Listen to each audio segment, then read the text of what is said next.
Have you noticed that more and more people across Britain are struggling to keep up with their rent in 2026? Across the UK, renters are facing record housing costs, fierce competition for available homes, and increasing financial pressure. For many people, rent is now taking up such a large share of their income that saving money has become almost impossible. So what's causing this crisis? Who benefits from rising rents? And what does it mean for the future of Britain's housing market? Let's break it down. Britain's rental crisis didn't happen overnight. Over the past few years, rents have risen across much of the country due to a combination of factors. First, there's a housing shortage.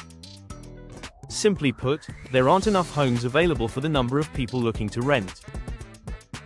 Second, higher interest rates have increased costs for many landlords with mortgages.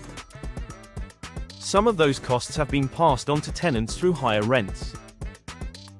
Third, demand remains strong, especially in major cities where jobs and universities attract large numbers of people. The result is simple: too many people competing for too few rental properties. Housing is usually a person's biggest monthly expense. When rent rises faster than wages, people have less money for food, transport, savings, holidays, or investing in their future. This affects not just individuals but the wider economy because consumers spend less elsewhere.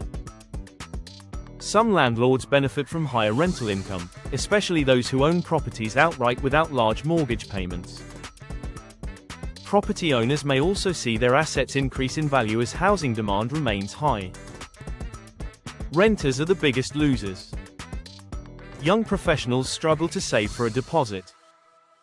Families face difficult budgeting decisions. Low-income households are pushed closest to the edge. Many people are now spending a significant portion of their income simply to keep a roof over their heads. Unless Britain dramatically increases housing supply, rents are likely to remain high. We may see more people sharing accommodation, moving to cheaper areas, or delaying major life decisions such as buying a home or starting a family. Pressure will also continue to grow on the government to build more housing and improve affordability. For renters, rising costs often mean sacrificing savings and lifestyle goals. For students, expensive accommodation makes education even more costly. For workers, housing costs influence where they can live and work. For homeowners with mortgages, higher borrowing costs can create financial strain as well. And for small businesses, workers struggling with housing costs can lead to staffing challenges and weaker consumer spending. In other words, the rental crisis affects far more than just tenants. The reason so many Britons are struggling with rent in 2026 comes down to one key issue: there aren't enough affordable homes for the number of people who need them.